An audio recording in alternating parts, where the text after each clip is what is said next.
ereduaren konfrontazioan dago gakoa. Ereduaren konfrontazioa ze eredu plantatzen dugun guk, eta ze eredu daukaten bai PNV-ek, bai PSOE-ek eta bai PP-ek. Beraien ereduaren oinarria klientelismo hutsa da.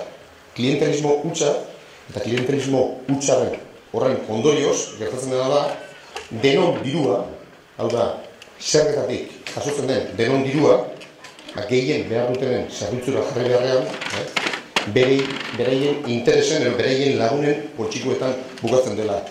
Proiektu desberdinak bide, herritarren kontra dihoazten proiektua bide, protazkagu, porlanean sustatutako proiektuak, eta gero ikusten dugu, bide horretik, beste horretik, beti poltsiko berdinetan bukatzen dula. Eta ez da gauza puntual bat, ez da gauza konjuntural bat, gero takeiago agertzen ari dira, eta, PP argi ikusi dugu nola bere botoak eskaini dizkio PNV-ri zertarako horretarako. Bilduren aurka egiteko, eta azkenengo asteotan, behin eta berrez zuten ari gara, nola ere, PNV prestutasun osoa adierazten du, gero eta gehiago, PSOE-nak ere rosteko. Beraz, argi izan dezagun, sortu daiteke eskenategi honetan, PNV Euskal Herriko erakundeen giltza, PP eta PSOE-ri emango diola. Momentu honetan, residualak izan ditezken alderdiek izango dute Euskal erakundetako giltza. Horrek esan nahi du, PNV-ri ematen zaion botoa, Madrid jartzen duela erabakigunearen erdian. Bere garaian, EAeko kontu epaitegiak, Azkoitia Lantzenen irregulartasunak egon zirela ohartarazi zuen. Eta orain, Azpeitiko epaitegiak berretsi egin du akusazio hura. Izan ere, epaitegi horrek herri honetako alkateoia ze kasualitatea. PNV-ko izan behar, Asier Aranbarri, eta egun Erkorekaren aholkularia dena gainera. Erkoreka hori bera atzo esaten ziguna Gasteizkoa proportzionatu izan zela. Horren aholkulari da Asier.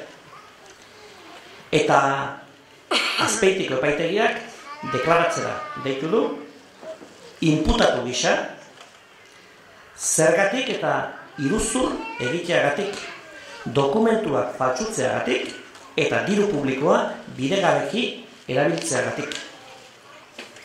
Ez ordea orain isiltzeko eta eskatzen diguten beste zenbait politikariek.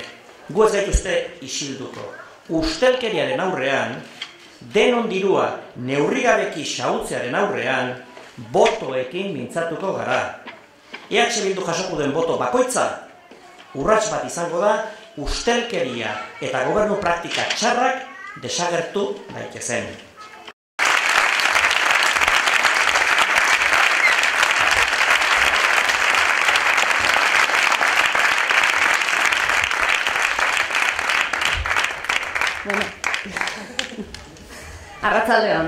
Arratsalde guztioi eskerrik asko etortziatik, gurekin hemen egoteatik.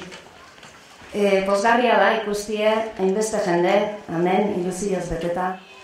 2011ko programan agindutakoa betetzen saiaudea 4 urte hauetan. Ez da erraza izan, bideak ez dauke atzea bueltaik. Politika egiteko beste eredu baten oinarriak jarri ditugu, eta erronka horri eutsiko diogu. Azkoitiarrok ere, garaile.